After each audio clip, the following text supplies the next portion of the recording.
Hello, everybody. Well, I'm inside the cabin here, and I got things closed up because it's starting to get chilly right now. I'm going to take you over here to the temperatures right now. It's down to 70 outside, 75 indoors, and the winds have finally calmed down. We had Santa Anas yesterday, and they were really howling, so I had to work indoors. That's why I didn't post, because I didn't get a lot done. But I had to go to town today, and pick up some items that one of my subscribers had sent to me through a Walmart in Apple Valley. I drove over there. It's quite a ways to go, but I found a Albertson supermarket right next to the Walmart in the same parking lot, actually. So that worked out, because now I know where I can go to use my Albertsons coupons and get my save my money over there and so forth. Well, this ice maker is making ice right now. I bought this today, and these I've been wanting one of these. These things usually are $100 each, and I found this one for $79, and that's tax included. And I've always wanted one of these because I use ice in a cooler outside to keep all of my canned drinks and water bottles and stuff like that cold, instead of filling up the refrigerator in the cabin with them, because I only have a small refrigerator in here. And I've been buying ice, and it's been running to the tune of anywhere from $7 to $14 a week for ice. Well, now I can make ice in this, and I put it into a 2-gallon Ziploc bag. I put it in the cooler to keep everything cool inside the cooler. When it melts, I pour the clean water from the melted ice back into the same machine and turn it back into ice again. So I could keep reusing the same water over and over again. I won't use it or use it up. Great deal, right? You betcha. So, that being said, I'm going to move on to the next thing that I'm doing here. And you'll see here, I've got a shipping blanket in my doorway.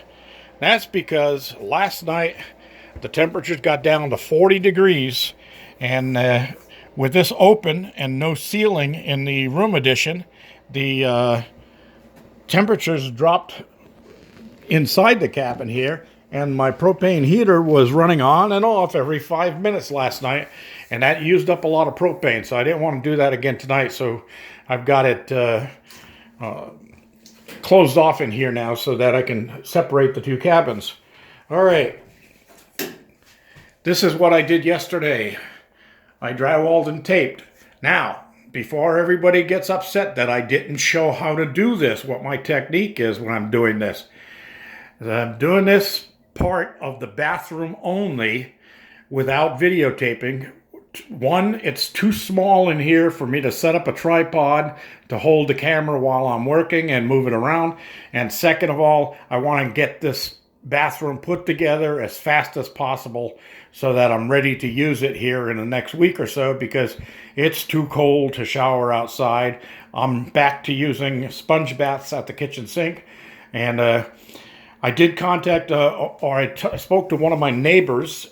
He stopped in to say hi.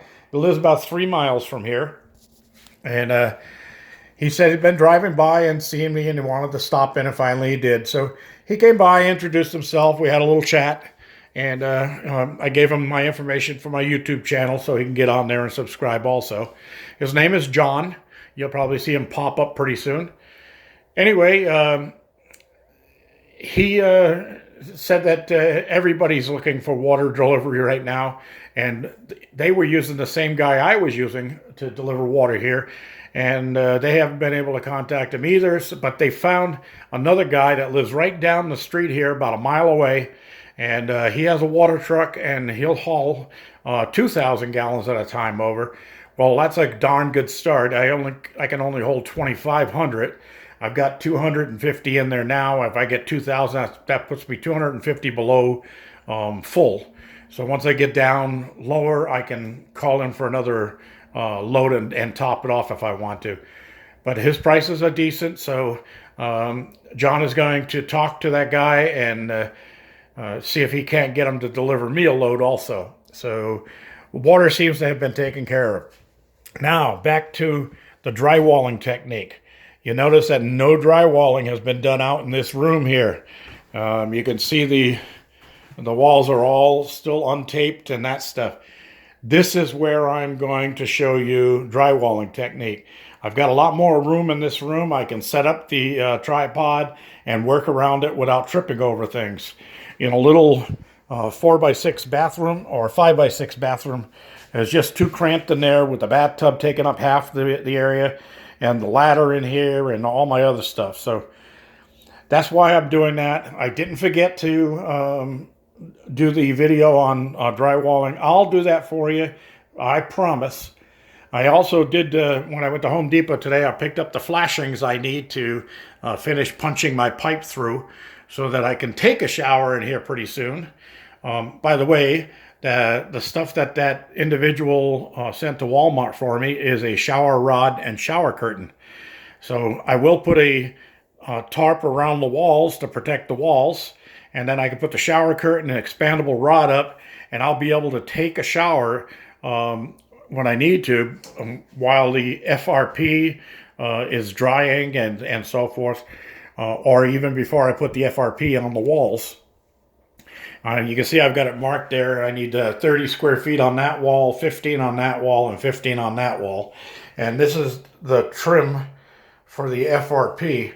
And normally what they do is they come down the wall and overlap and then put a base cap on the FRP. What I'm doing is I'm using this two-piece splicer. It's where you put two pieces together. And it fits perfectly over the lip of the tub. And I've got enough room between the tub and the wall for it to fit down in there. So I'll set that over the lip of the tub and then drop my FRP into that slot on the top of it. So I'm actually like joining two sheets together. That's going to give me a better waterproofing on this unit.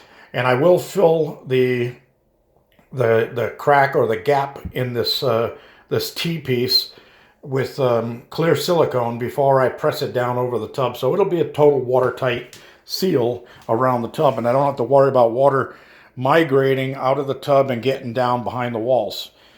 Yes, that's what I like. All right, that's about all. You can see my fan here. I did, excuse me, I did buy the lighting pieces. So I may even come out later tonight and put the lighting fixtures in there. I've got one for each side, and I'm going to put two small 15 watt, 12 volt DC LED bulbs in there just for subtle lighting in the bathroom. And I do have my light bar, and I'm going to have two of these bright lights in the light bar, so this bathroom really lights up when I am in there shaving and showering and so forth. All right, that's all there is for today. Like I said, John came by and we had a good talk, and he does animal rescue also. So he's not a registered animal rescue people, but he does rescue animals that people dump and leave in the desert. And you remember a while back I was talking about some loose dogs that were around. Well, he rescued a bunch of those. That's why I haven't seen them around. So I had a couple of bags of dry dog food here in my container, and I gave those to him so that he can feed the dogs. He's homesteading out here too, so money's tight, and that really helped him along a lot. I'm glad that I was able to help. G-Bear signing off.